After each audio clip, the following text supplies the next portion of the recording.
다 함께 묵도하심으로 주일 예배 드리겠습니다.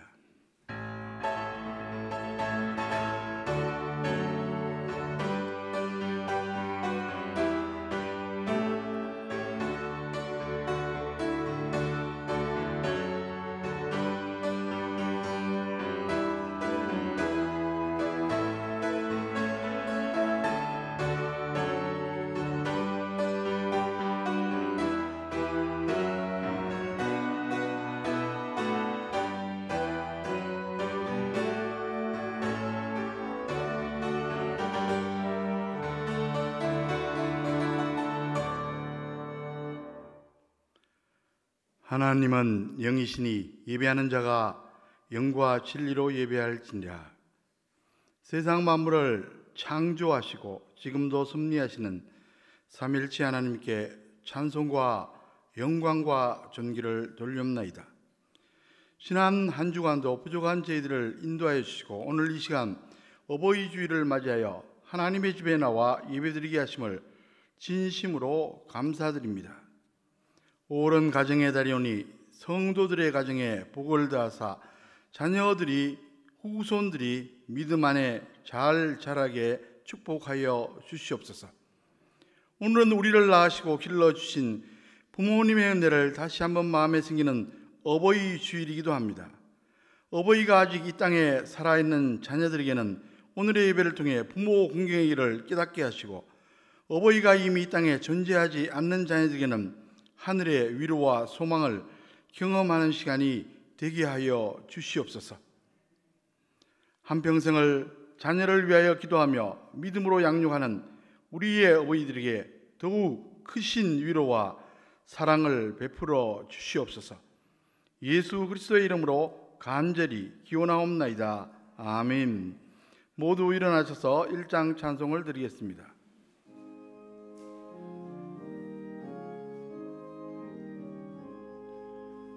만복의 근원 하나님, 온 백성 찬송 드리고 저 천사여 찬송하세. 찬송 성부 성자 성령.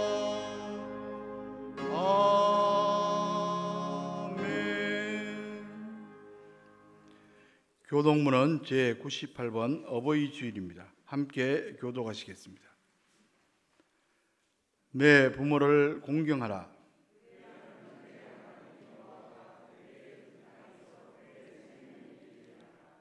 내 아들아, 내 아비의 훈계를 들으며 내 어미의 법을 떠나지 말라.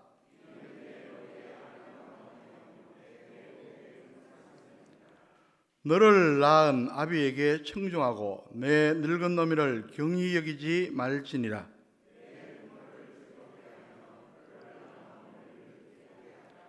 자녀들아, 주 안에서 너희 부모에게 순종하라. 이것이 옳으니라.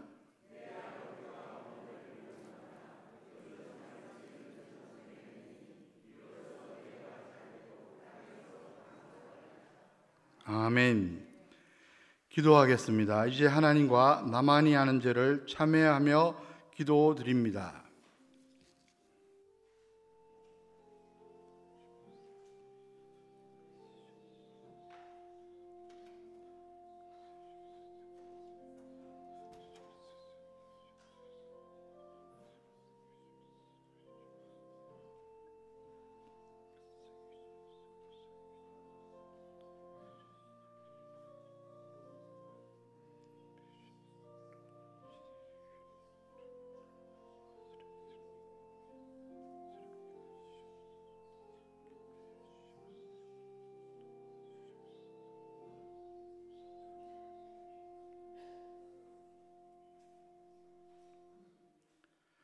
불꽃 같은 눈으로 사람의 마음과 생각을 두루 감찰하시는 하나님 아버지, 하나님 아버지 앞에서는 그 어떤 죄악이라도 우리가 숨길 수 없음을 아나이다.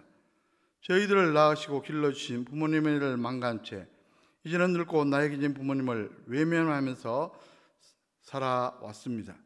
부모님께 기쁨을 드려야 할 저희들이 오히려 슬픔과 눈물을 드리기도 했고, 부모님의 마음에 평안을 드려야 할 것만 그분들의 가슴에 걱정과 근심으로 못을 박아 드리기도 했습니다.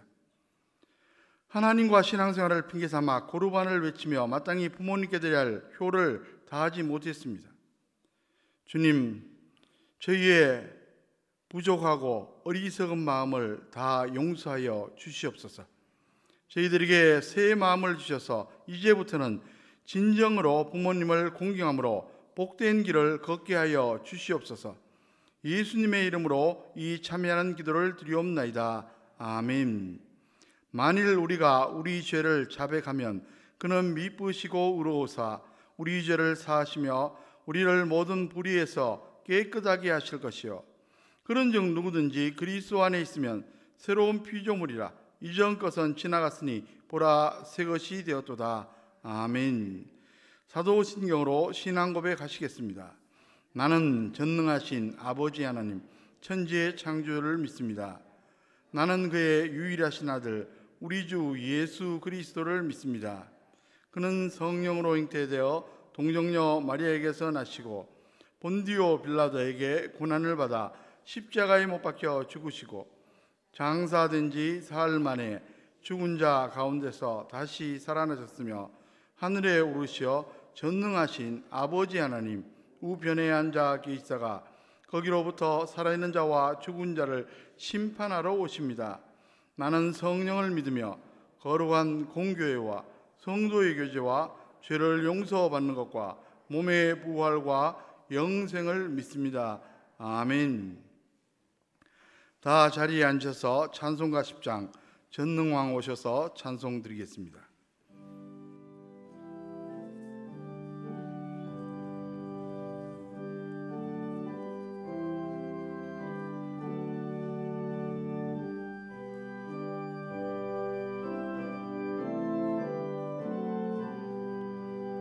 전능왕 오셔서 주 이름 찬송케 하옵소서. 영광과 권능의 성부여 오셔서 우리를 다스려 주옵소서. 강생한 오셔서 기도를 들으소서. 택하신 백성들 복 내려 주시고 거룩한 마음을 주옵소서. 위로의 주소서 오셔서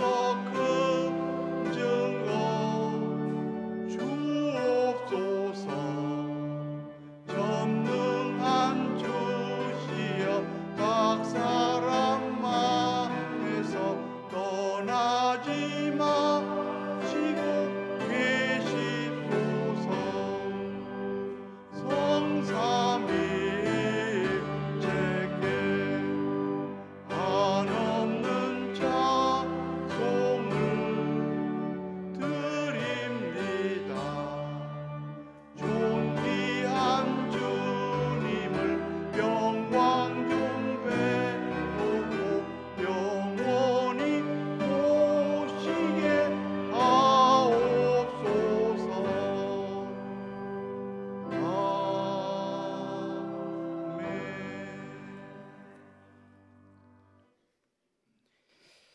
할렐루야. 자녀들아, 주 안에서 너희 부모에게 순종하라. 이것이 옳으니라. 내 아버지와 어머니를 공경하라. 이것이 약속이 있는 첫 계명이니 이로써 내가 잘되고 땅에서 장수하리라. 아멘. 나실 때 괴로움 다 잊으시고 기르실 때 밤낮으로 애쓰는 마음, 진자리 마른 자리 가라니시며 손발이 다 닳도록 고생하시네. 하늘 아래 그 무엇이 넓다 하리요. 어버이의 희생은 가히 없어라. 하나님 아버지, 오늘 어버이 주일을 맞아 어버이의 높고 높은 사랑과 그 크신 은혜를 돌아보게 하시고, 또한 부모로서 자손의 안녕과 믿음으로 기도하는 하나님의 자녀로서 주님의 사랑이 과연 이렇겠구나 생각할 때 그 은혜가 너무 높고 넓음을 알게 하여 주시니 너무나 감사합니다. 어버이 사랑보다 더 높은 사랑이 없듯이 주님의 사랑으로 은혜와 평강과 믿음과 소망을 주시는 하나님, 오늘 또 크신 사랑과 은혜의 시간 되게 하시고 우리의 소망을 들어 주옵소서.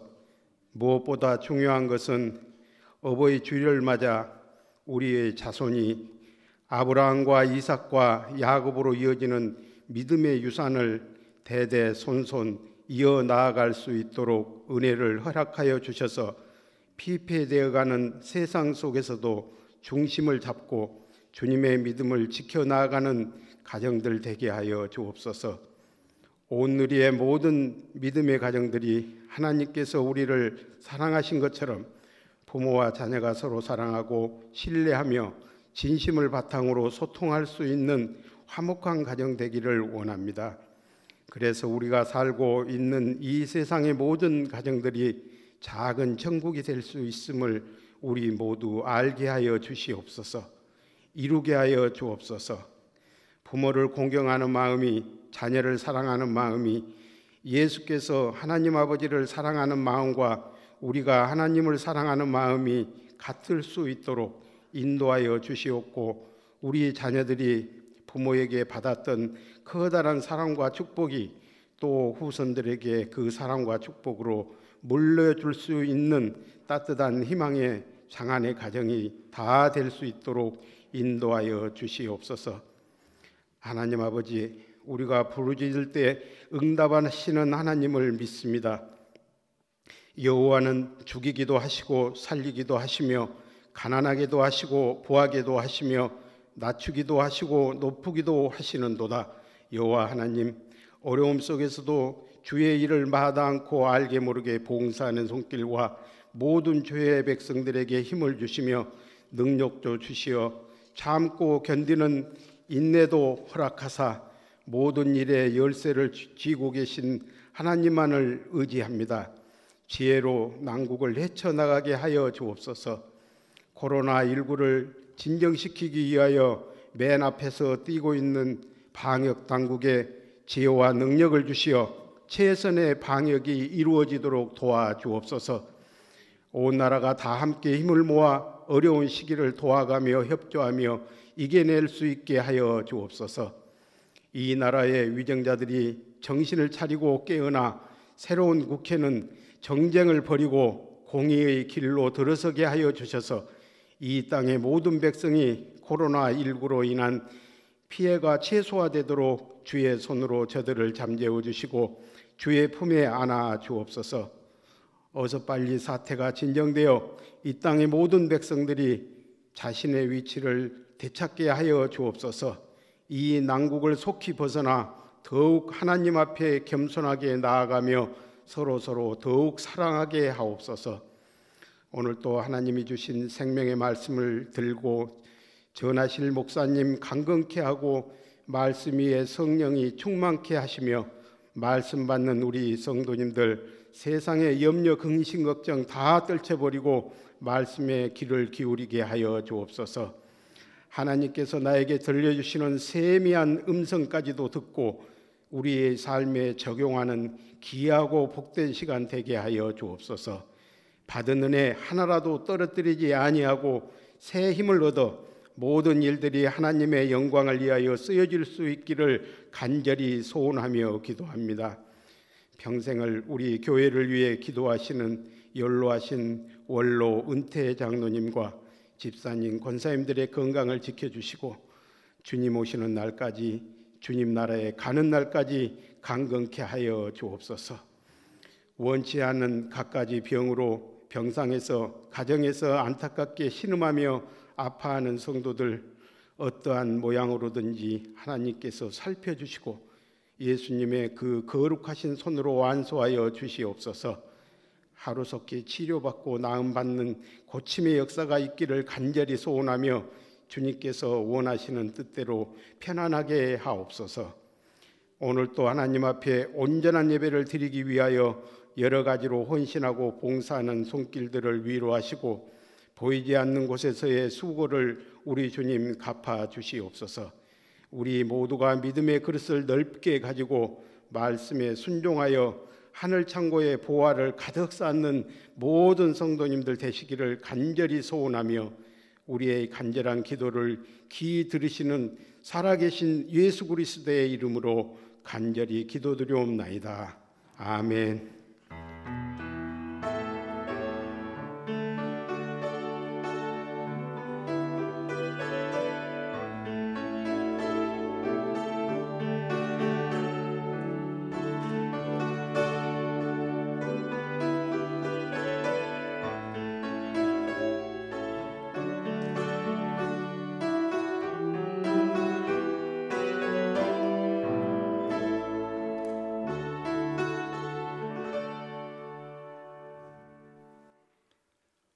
오늘 우리에게 주신 하나님의 말씀은 구약 창세기 50장 1절에서 3절까지 말씀입니다.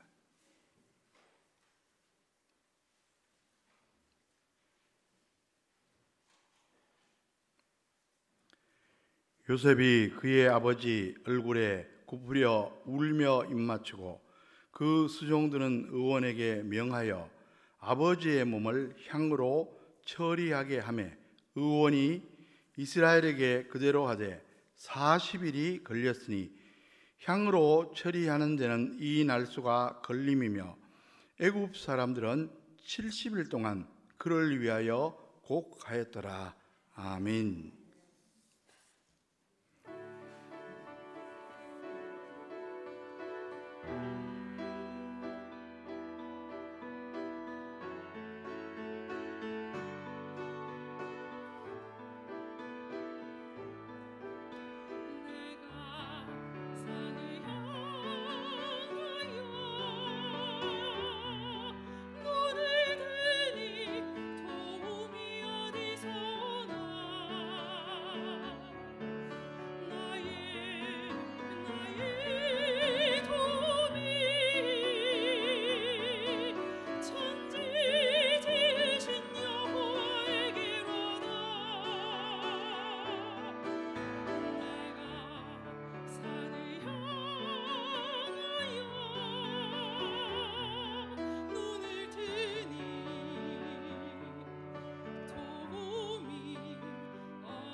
지켜주시리라. 너의 모든 생을 주 너를 지켜주시리라.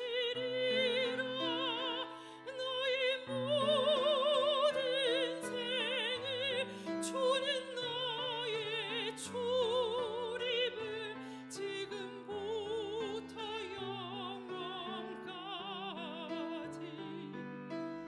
지키시리로다.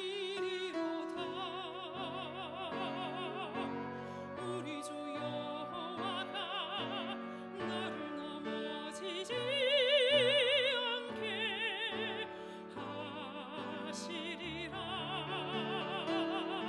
저 뜨거운 태양과 밤의 달이 너를 해치지 못하리.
아멘. 하나님께 영광의 박수를 드리겠습니다.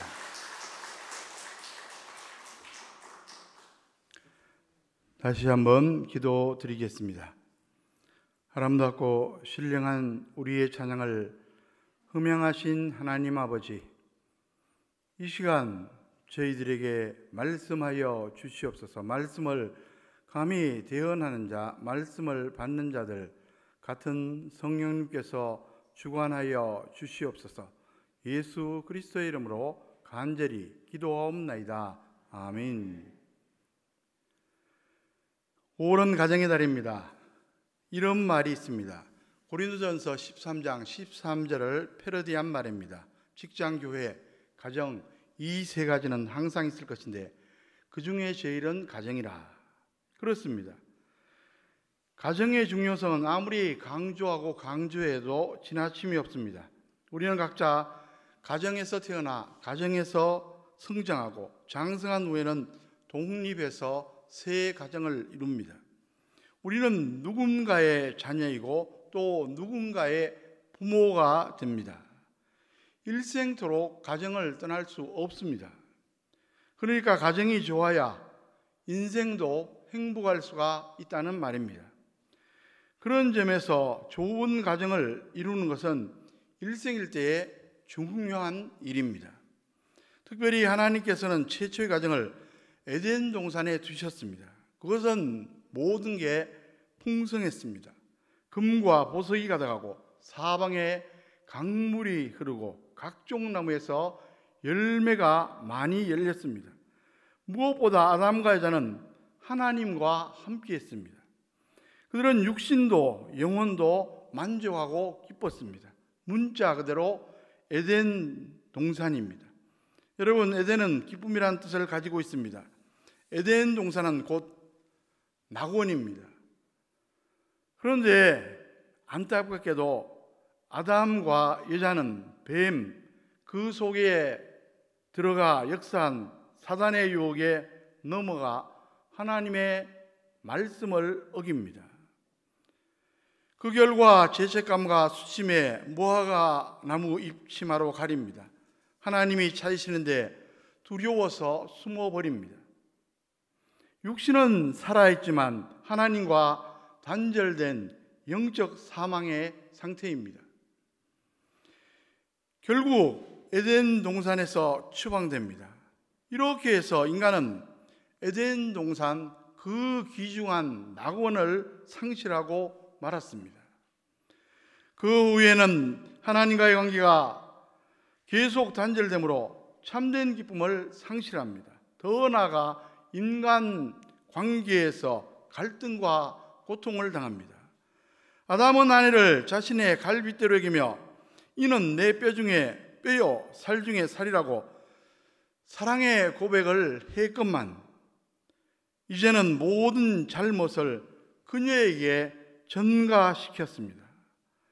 한 몸을 이루고 참 행복을 누렸던 그들이 갈등하기 시작합니다. 그뿐 아니라 부모와 자녀, 형제 사이에도 원수처럼 갈등을 겪게 됩니다. 여러분, 이 세상에서 가장 중요한 가치가 무엇이라고 생각하십니까? 사람마다 각자 여러 가지를 들 수 있겠지만 그 중에 하나는 다름 아닌 평화입니다. 평화가 없으면 아무리 부귀영화와 건세가 많아도 아무 소용이 없습니다. 모든 게 불안정하고 사라져 버릴 겁니다. 예수님께서 하나님의 아들이시지만 이 세상에 인간의 모습으로 오신 목적도 바로 평화 때문입니다. 인간이 하나님을 배반하고 범죄하면서 평화가 깨졌습니다. 하나님과 인간 사이에 평화가 깨지고 인간과 인간 사이에 평화도 깨졌습니다. 그러므로 평화를 회복하려면 그 원인인 죄 문제부터 해결해야만 합니다. 이를 위해 의로우신 예수님이 대속의 십자가에 못 박혀 죽으신 겁니다. 그리고 그 사실을 확증하기 위해서 부활하셨습니다. 이제 그부터는 십자가 대속을 믿는 사람에게는 평화가 회복됩니다. 여러분, 뒤에 가려졌지만 일부는 보입니다. 십자가는 수직선과 수평선이 교차되는 형상으로 상징성을 가지고 있습니다. 하나님과 인간 사이의 수직적 관계, 그리고 인간과 인간 사이의 수평적 관계를 상징합니다. 하나님과 인간이 십자가로 평화를 회복하면 인간의 마음속에 평화가 임하게 된다는 놀라운 원리입니다. 예수님께서 친히 말씀하셨습니다. 요한복음 14장 27절에서 평안을 너희에게 끼치노니 곧 나의 평안을 너희에게 주노라. 내가 너희에게 주는 것은 세상이 주는 것과 같지 아니하니라. 너희는 마음에 근심하지도 말고 두려워하지도 말라. 이 평화는 영혼에서 샘물처럼 솟아나는 평화입니다. 환경을 초월해서 경험하는 평화입니다. 사도 바울이나 베드로 같은 신앙인물들이 감옥에 갇혀 고생하면서도 마음의 평화를 누릴 수 있었던 것을 보면 우리가 알 수 있습니다. 그런데 하나님께서는 이 평화가 각 사람의 마음에서부터 가정으로, 사회로, 국가로, 더 나아가 온 세계로 퍼져 나가기를 간절히 소원하십니다. 그 일을 감당할 사람은 다름 아닌 우리 그리스도인들입니다. 그런 점에서 모든 그리스도인들은 마땅히 피스메이커, 평화의 사람이 되어야만 합니다. 그럴 때 비로소 가정에서, 사회에서, 있는 곳곳에서 평화를 만들어갈 수가 있습니다. 그렇게만 되면 그것이 바로 지상의 현세 천국이 되는 겁니다. 장차 우리가 들어갈 내세 천국이 따로 있지만 이 세상 살 동안 하나님을 모시고 평화를 누리면 그 어디나 현세 천국이 이루어진다는 말입니다. 5월은 가정의 달입니다. 교회에서 가정의 달을 지키는 이유는 바로 우리 각자의 가정을 지상의 작은 천국으로 만들라는 하나님 말씀에 적극 순종하기 위함입니다. 성경은 분명히 가정에 하나님의 평화가 임하면 작은 천국이 될 수 있다고 누차 강조합니다. 이 평화가 없으면 아무리 화려한 조건을 가진 가정이라도 참된 행복을 누릴 수가 없습니다. 구약 잠언 15장 16절 17절에 이런 말씀이 기록되어 있습니다. 가산이 적어도 여호와를 경외하는 것이 크게 부하고 번뇌하는 것보다 나으니라. 채소를 먹으며 서로 사랑하지 살찐 소를 먹으며 서로 미워하는 것보다 나으니라. 여러분, 하나님을 경외하며 신앙 안에서 서로 사랑하는 것이 곧 가정의 평화입니다. 이런 평화가 재산이 많고 진수성찬을 먹는 것보다 훨씬 더 좋은 겁니다. 그래서 오늘 이 시간에는 평화의 사람 요셉이 어떻게 자신의 가정을 하나님의 평화가 충만한 지상천국으로 변화시켰는지 살펴보고자 합니다. 아무쪼록 오늘 주신 말씀을 통해 저와 여러분의 가정을 작은 천국으로 변화시키므로 저와 여러분 모두 행복한 삶을 살아가시기를 주의 이름으로 간절히 축원합니다. 성경에 기록된 요셉의 생애 스토리를 잠시 보면 거기에는 중심 주제가 있습니다. 여호와께서 요셉과 함께 하셨더라. 그러니까 당연히 요셉의 마음속에는 하나님의 평화가 있었습니다. 요셉은 그 평화임으로 가정에 더 나아가 애굽과 만국의 평화를 확산시켰습니다. 아시는 대로 요셉은 야곱의 11번째 아들입니다. 형들의 미움을 받아 노예 상인에게 팔려갔는데 하나님의 놀라운 섭리 가운데 일약 총리가 됩니다. 명재상으로 애국과 만국의 흉년을 잘 대비하며 평화를 이룩했습니다. 먼저 온 7년 풍년 동안 양식을 비축했다가 그 후에 몰아닥친 7년 6년 통에 애국 백성들과 주변 나라 백성들에게 저렴하게 공급했습니다. 그리고 나중에는 모든 토지를 매수한 후 다시 백성들에게 나누어져 농사를 짓게 하고 추수한 곡식의 5분의 1을 세금으로 바치도록 토지법을 제정합니다.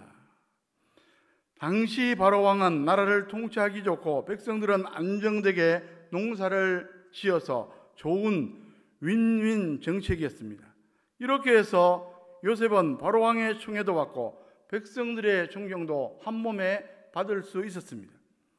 고대 이런 토지법을 제정할 수 있었던 것은 하나님께서 그의 마음속에 지혜도 평화도 허락해 주셨기 때문입니다. 만일 이런 요셉이 가정에서 평화를 이루지 못했다면 모순입니다. 요셉은 가정에서도 역시 평화를 이루었습니다. 그는 부모 공경과 형제 우애를 실천함으로 가정의 평화를 이루었습니다. 물론 쉽지 않은 일이었습니다. 왜냐하면 그의 가정은 매우 복잡했기 때문입니다. 아시는 대로 아버지 야곱에게 4명의 부인이 있었습니다. 야곱이 정말 사랑했던 여인은 라헬이었습니다. 라헬과 결혼하려고 라반의 집에서 7년간 공짜일을 했습니다. 그런데 라반이 야곱을 속이고 그 언니 레아를 신방에 넣은 겁니다. 항의했더니만 7년 더 일하라고 합니다. 그래서 7년 더하기 7년 도합 14년간 공짜일을 하고 라헬도 얻었습니다. 야곱의 처지가 딱하지만 두 부인을 얻은 것은 하나님 앞에서 분명히 잘못된 일입니다. 거기서부터 가정의 불화가 시작됩니다. 두 부인의 자식 출산 경력으로 각자의 여종까지 야곱의 방에 드립니다. 레아와 그의 종 실바, 라헬과 그의 종 빌하, 이렇게 4명이 야곱의 부인이 되었습니다. 여러분 상상해 보십시오. 그 집안의 꼴이 어떠했을지. 4 부인들끼리 암투가 벌어졌을 테고 각각의 부인에게서 난 자식들끼리 시기와 질투, 다툼이 끊이지 않았을 겁니다. 그런데 요셉은 그런 집안에서 묵묵히 자신의 역할을 잘 감당했습니다. 부모님을 공경하고 형제들 사이에 우애하려고 노력했습니다. 성경을 잘 살펴보면 요셉은 어려서부터 부모를 공경하는 효자였음을 알 수가 있습니다. 그가 노예로 팔려간 것도 알고 보면 아버지의 심부름을 하다 그런 겁니다. 어린 시절 하루는 아버지가 심부름을 시킵니다. 창세기 37장 13절에 보면 이스라엘이 요셉에게 이르되 내 형들이 세겜에서 양을 치지 아니하느냐 너는 그들에게로 보내리라. 요셉이 아버지에게 대답하되 내가 그러하겠나이다. 형들이 세겜에서 양을 치고 있는 줄 알고 갔는데 없었습니다. 그러면 그냥 돌아와도 되는데 물어 도당까지 찾아갑니다. 그런데 바로 거기서 노예로 팔려갔습니다. 참 기가 막힌 일입니다. 그러나 놀랍게도 하나님은 노예로 팔려간 그를 결국 애굽의 총리로 세웠습니다. 효자는 절대 망하지 않는 법입니다. 요셉이 총리가 된 후 흉년 동에 주변 나라에서 많은 사람들이 양식을 사러 왔는데 그 가운데 요셉의 형들도 있었습니다. 처음에는 자신의 정체를 숨기다가 결정적인 순간에 밝혔는데 그때 형들에게 무엇부터 물어봅니까? 창세기 45장 3절에 보면 요셉이 그 형들에게 이르되 나는 요셉이라 내 아버지께서 아직 살아 계시니까. 형들이 그 앞에서 놀라서 대답하지 못하더라. 아버지의 안부부터 물었습니다. 아버지가 생존해 계심을 듣고는 기뻐하며 빨리 이민 오라고 초청합니다. 창세기 45장 11절에 보면 흉년이 아직 5해가 있으니 내가 거기서 아버지를 봉양하리다. 아버지와 아버지의 가족과 아버지에 속한 모든 사람에게 부족함이 없도록 하겠나이다 하더라고 전하소서. 아직 흉년이 5년 남았으니 아버지를 모시고 빨리 애굽으로 오라는 겁니다. 아버지를 걱정하고 봉양하려는 지극한 요셉의 효심을 엿볼 수가 있습니다. 애굽에 이민 온 야곱이 세월이 흘러 임정에 가자 요셉에게 유언합니다. 창세기 47장 30절에 보면 내가 조상들과 함께 눕거든 너는 나를 애굽에서 메어다가 조상의 묘지에 장사라. 요셉이 이르되 내가 아버지의 말씀대로 행하리이다. 요셉은 아버지의 말씀을 기억하고 그대로 순종합니다. 마침내 야곱이 죽게 되었는데 그때 요셉의 모습을 보십시오. 오늘 본문 1절입니다. 요셉이 그의 아버지 얼굴에 굽으려 울며 입맞추고 어린아이처럼 슬피 우는 모습입니다. 그리고 정성을 다해 장례를 치릅니다. 본문 2절 3절 말씀을 보십시오. 그 수종들은 의원에게 명하여 아버지의 몸을 향으로 처리하게 하며 의원이 이스라엘에게 그대로 하되 40일을 했으니 향으로 처리한 데는 이 날수가 걸리며 애굽 사람들은 70일 동안 그를 위하여 곡하였더라. 한마디로 국장을 치는 겁니다. 40일 시신 처리를 합니다. 그리고 애굽 백성들이 70일 동안 애도합니다. 실로 대단한 일이었습니다. 그뿐만이 아닙니다. 아버지 유언대로 유해를 멀리 가나안 땅까지 운구해서 묘장하고 돌아옵니다. 그 시간과 비용은 얼마나 많이 들었겠습니까? 무엇보다 아버지의 신앙대로 언젠가 가나안 땅으로 돌아갈 것을 예비했습니다. 소위 출애굽 여행 연습인 셈입니다. 오늘 본문은 아니지만 50장 14절 말씀을 보십시오. 요셉이 아버지를 장사한 후에 자기 형제와 호상꾼과 함께 애굽으로 돌아왔더라. 이렇게 따져보면 요셉이 얼마나 아버지를 공경했는지 알 수가 있습니다. 사실 따지고 보면 아버지의 실수가 많았지 않습니까? 부인을 넷이나 얻어서 집안을 얼마나 복잡하게 만들었습니까? 그 바람에 요셉이 얼마나 고생했습니까? 친모 라헬이 일찍 죽은 후 큰어머니, 작은어머니들, 이복 형제들 쯤에서 얼마나 힘들었겠습니까? 그래도 요셉은 아버지를 공경했고 다른 어머니들도 정성껏 모셨습니다. 이래서 하나님이 요셉을 축복하셨나 봅니다. 그 모습 때문에 야곱과 부인들도 갈등과 불화를 어느 정도 해소할 수 있지 않았을까 생각해 봅니다. 애굽에 이민 온 후 형제들과 조카들 모두 부양했습니다. 그런데 야곱이 죽고 장례를 치르고 나니까 형들이 두려워서 고민합니다. 아버지 살아생전에는 봐줬지만 이제 요셉이 옛날에 자기들이 잘못한 것 때문에 복수하지는 않을까 불안한 마음에 사람을 보내어 아버지가 유언했다고 용서를 구합니다. 아니 형제들끼리 요셉에게 직접 말하지 사람을 보내서 할 이유가 어디 있습니까?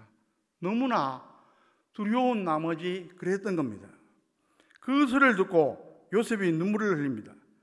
자기는 애굽에 이민 초청할 때 이미 다 용서했는데 아직도 두려워하는 형들이 안쓰러웠던 겁니다. 그래서 요셉은 이렇게 말합니다.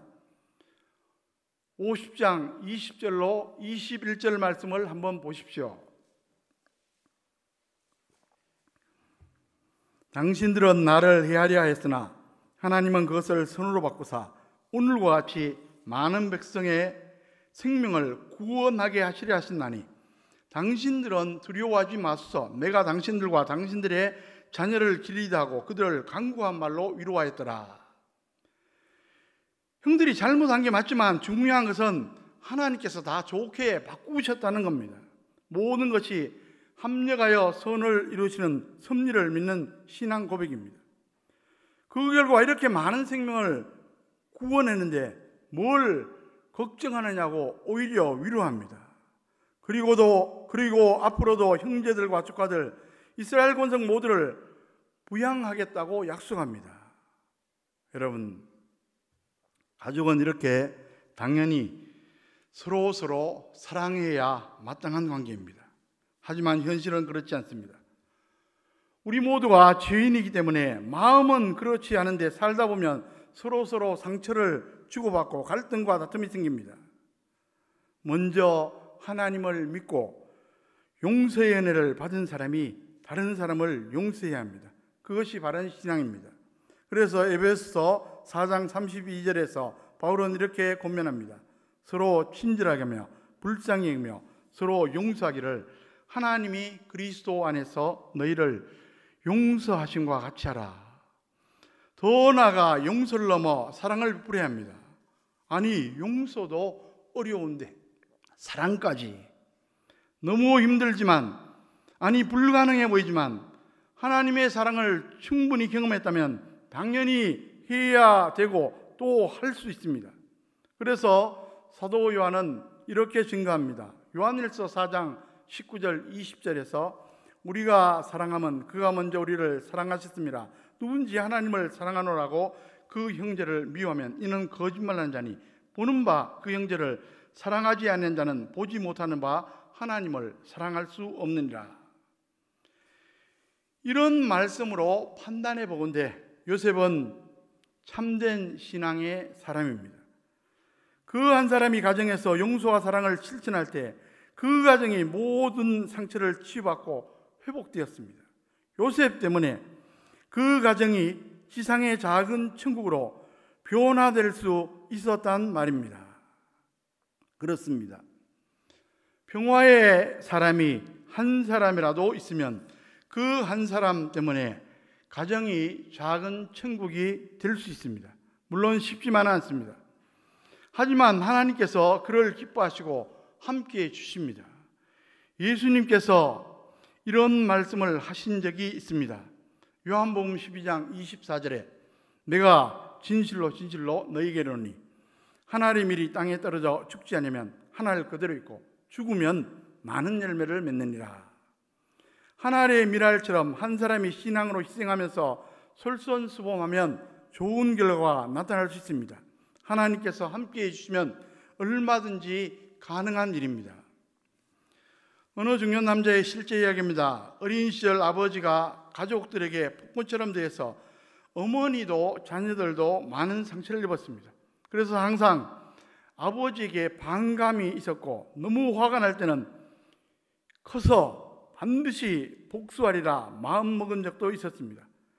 다행히 그가 청년 시절에 예수님을 구주로 만났습니다. 성경을 읽을수록 이제는 아버지를 용서해야겠다고 생각은 하는데 그게 잘 되지 않았습니다. 그런중 큰 은혜를 받고 십자가 사랑을 체험하고 나니까 비로소 마음속에서부터 용서가 되었습니다. 한편으로 어머니로부터 아버지가 어린 시절 받은 상처가 많다는 말을 듣고는 그때 생긴 피의식으로 그랬나 보다 이해하게 되었습니다. 늙어가는 아버지를 보면서 마음이 짠하고 잘해드리려고 노력했는데 그 모습에 감동을 받았는지 아버지도 예수님을 구주로 영접하게 되었습니다. 그런데 쑥스러워서 사랑한다는 말은 끝내 하지 못했습니다. 그렇게 세월이 흐르고 흘러 아버지가 훌쩍 떠나가셨습니다. 이제는 그 말을 하고 싶어도 아버지가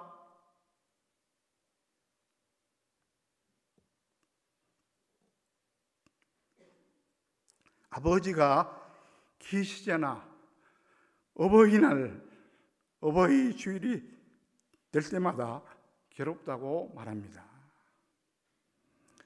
아쉽지만 그래도 그분은 거의 다 하신 셈입니다. 여러분, 이런 말이 있습니다. 용서는 바로 나 자신을 위해서 하는 것이라는 말이 있습니다. 정말 그렇습니다.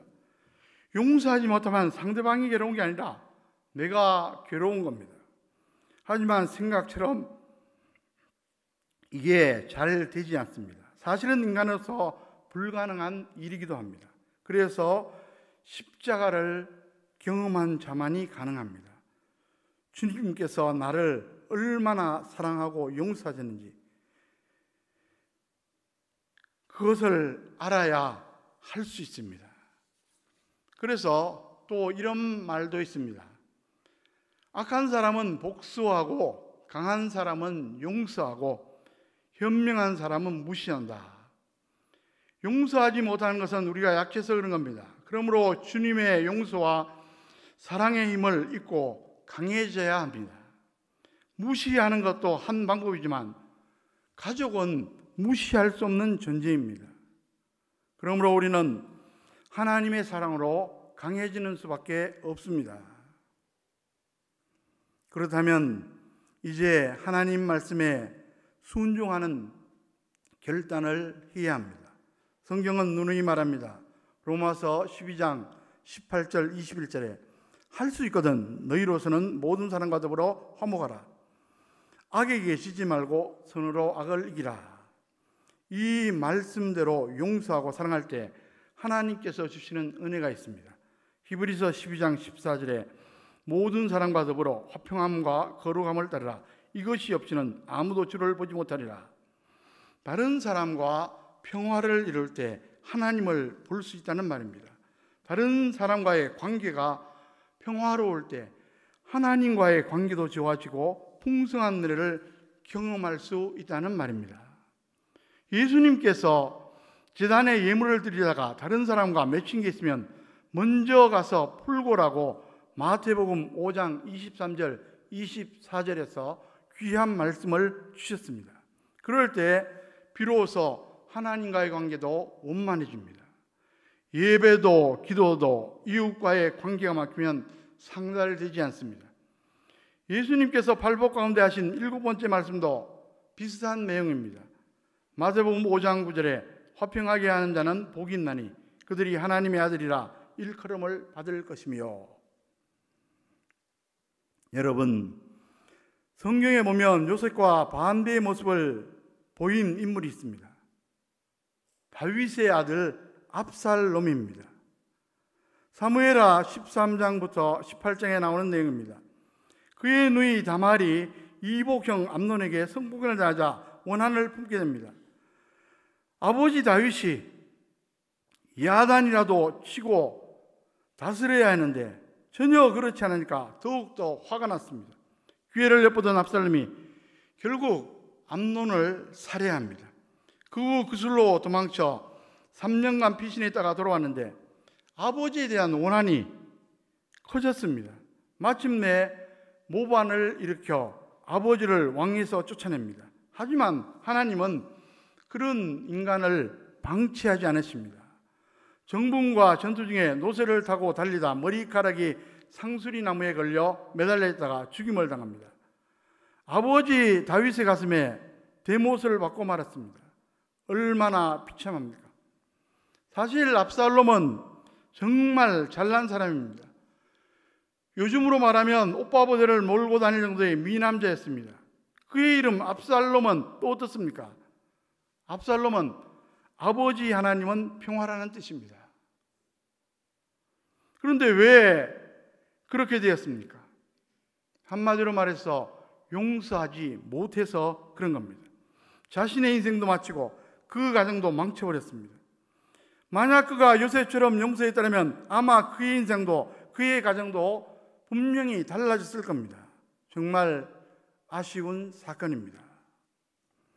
여러분, 사람은 언젠가 죽음을 맞이합니다. 그때 후회가 되는 일들이 많다고 합니다. 호스피스 전문의로서 1,000명의 임종을 지켜본 일본인 의사 오츠 슈이치가 쓴 죽을 때 후회하는 25가지라는 제목의 책이 있습니다. 그의 경험에 의하면 후회가 없이 죽은 사람은 거의 없다고 말합니다. 가장 많은 후회들을 25가지 추려 놓았는데 그 중에 첫 번째가 가족에게 사랑한다고 표현하지 못한 겁니다. 오츠 슈이치는 동양문화권의 사람들이 대개 가족에게 사랑한다고 말하지 못하는데 그 대신 고맙다는 말이라도 하자고 제안합니다. 호스피스 의사로서 그가 당부하는 것은 평소에 건강할 때 마치 내일 죽을 것처럼 오늘을 열심히 살라는 겁니다. 그러면서 명문대 교수로 봉직하다 은퇴한 복신 노 교수의 케이스를 소개합니다. 수십 년 동안 가족과 연락을 끊고 살다가 암에 걸려 입원했는데 성격이 얼마나 까칠한지 의사나 간호사들과도 관계가 원만치를 못했습니다. 그런즉 오추 스위치가 그의 병세가 위중해지자 먼데 사는 그의 형에게 연락합니다. 처음에는 거부 반응을 보였지만 형과 극적으로 화해합니다. 그리고 형에게, 의사에게 고맙다는 말을 하고 죽음을 맞았는데 얼마나 평안한 모습인지 참으로 놀라울 정도였다고 그렇게 기록하고 있습니다.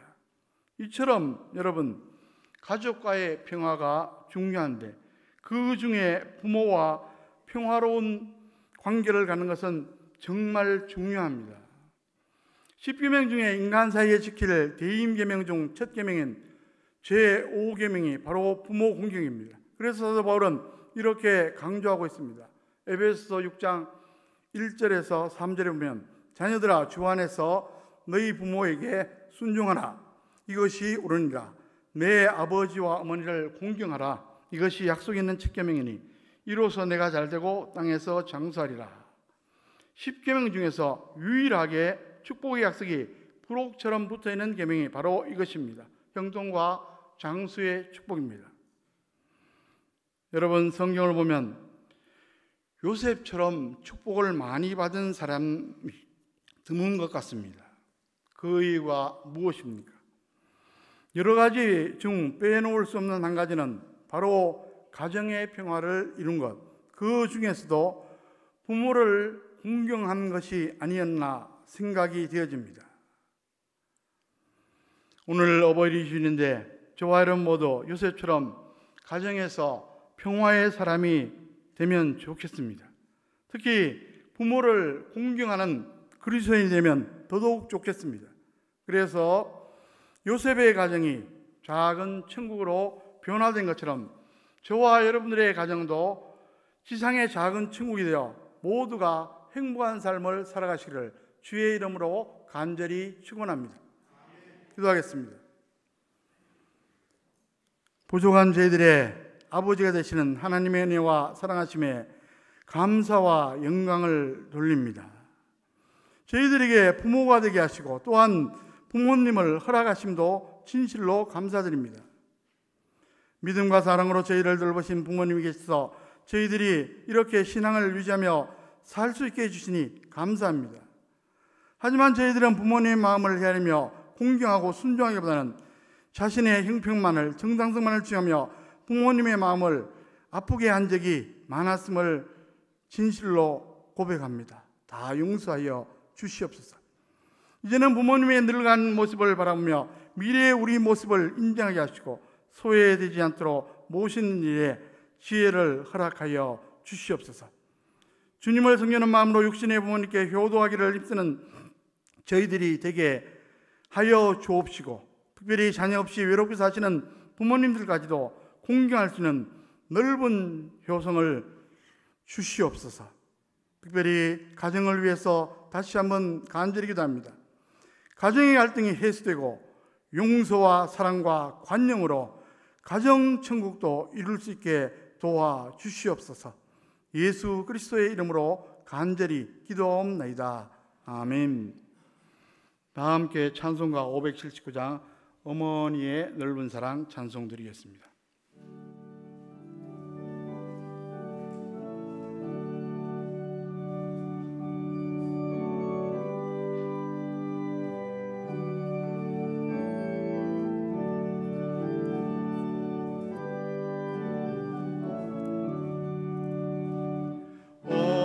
어머니의 넓은 사랑 귀하고도 귀하다.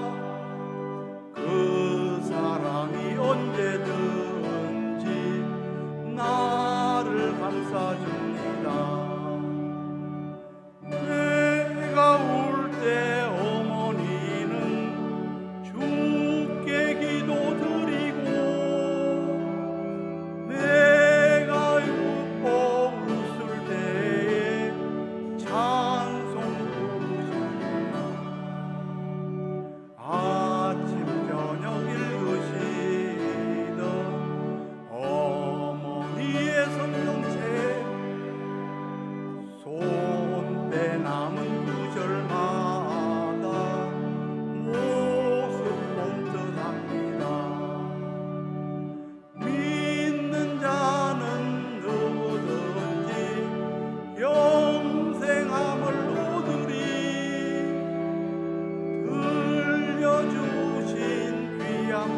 모두 일어나서 봉헌하시겠습니다.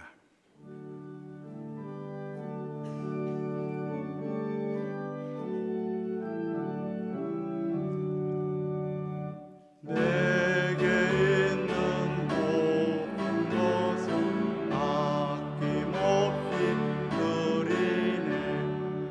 사랑하고 의지하며 주만 따라 살리라. 주께 드리네, 주께 드리네. 사랑하는 구주 앞에 모두 드리네.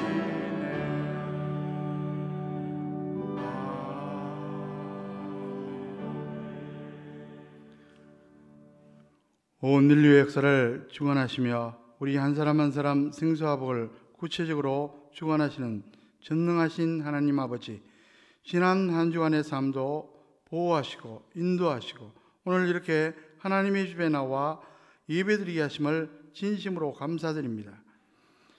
하나님의 크신 은혜에 감사해서 저희들 정성껏 준비한 봉헌 예물을 가지고 나왔습니다. 주일 헌금을 드렸습니다. 범사의 하나님의 주인 되심을 고백하는 마음을 가지고 열애 하나 구별해서 11정금을 드렸습니다. 여러 가지 제목의 감상금을 드렸습니다. 선교, 비전 헌금도 드렸습니다. 이 모든 봉헌 예물과 함께 우리의 마음도 연락하여 주시옵소서. 코로나19로 인해서 여러 가지 경제적인 어려움도 계속되고 있습니다. 또 이후에도 어려움이 예견되고 있고 그 이전에도 또 어려움들이 많이 있었습니다. 하나님 아버지, 경제적인 어려움 가운데 속히 벗어날 수 있도록 주님께서 역사해 주시고 우리 장안교회 권속들 경제적으로 하는 모든 일 가운데 형통의 복을 허락하여 주시옵소서. 오늘도 우리와 함께 예배드리고 싶지만 여러 가지 사정으로 함께하지 못하는 장안교회 권속들이 있습니다. 어느 곳에 어느 형편에 있든지 간에 주님께서 위로하시고 동행하여 주시옵소서. 예수 그리스도의 이름으로 간절히 기도하옵나이다. 아멘. 제가 대표로 이제 축복하며 인사하겠습니다. 여러분과 여러분 가정은 하나님이 주신 귀한 선물입니다. 오늘은 어버이 주일입니다. 어르신들께 하나님의 보호하심과 주님의 은혜가 충만하시기를 기원합니다. 다음 주일은 스승의 주일입니다. 오늘 낮 예배 후에 각 선교회 전도회 올레 모입니다. 형편에 따라서 해주시기 바랍니다. 이번 주 금요 밤기도회 제2남성교회 시간입니다. 환우들을 위해서 계속 기도해 주시면 감사하겠습니다. 서울동로의 제102회 정기노회가 5월 10일 화요일 동신교회당에서 있습니다. 윤영 집사님, 오래전에 교회에 나오셨는데 또 몸이 불편해서 못 나오다가 지난주에 나오셔서 교회에 등록했습니다. 여러분들 보시면은 진심으로 환영해 주시기 바랍니다. 정돈진 집사님의 장녀 정선영 성도의 결혼식이 5월 16일 토요일 오후 4시 10분 웨딩스퀘어 강변전 3층 루시드홀 2호선 강변역 1, 2번 출구에서 지하로 연결되어 있습니다. 3층 루시드홀에 써 있습니다. 교회에서는 3시 20분에 버스가 출발할 예정입니다. 이제 좀 이 강도는 약해졌지만은 가장 우려하던 지역 감염이 발생되고 있습니다. 예배 참석 시에는 7대 감염 예방 수칙을 꼭 지켜주시기 바랍니다. 이번 주일 청소 봉사는 제3남성교회입니다. 오늘 강당 꼬지는 김원호 집사님, 현민기 집사님 범사에 감사해서 헌화해 주셨습니다. 진심으로 감사를 드립니다. 이제 모두 일어나서 찬송가 499장 4절 찬송 드리겠습니다.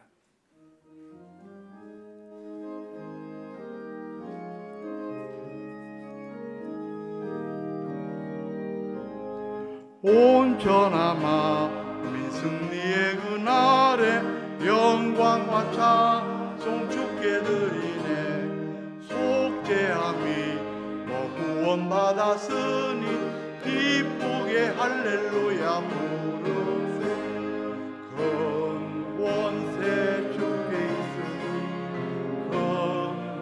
권세 주께 있으니 너는 가서 주의 복 전하라. 주가 너 항상 지키리라.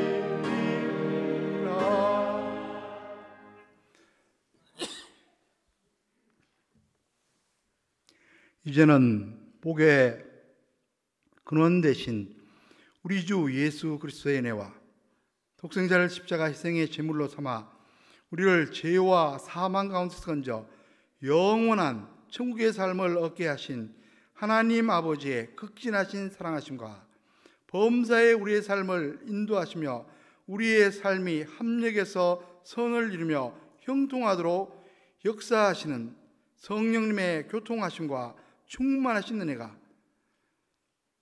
이 자리에 함께한 모든 심령들 위해, 이들의 가정 위해, 자녀 후손들 위해, 장안교회의 권속들, 지금 어느 곳에 어느 형편에 있든지 간에 태중에 있는 심령일지라도 지금부터 영원토록 함께 하시기를 간절히 축원하옵나이다. 아멘.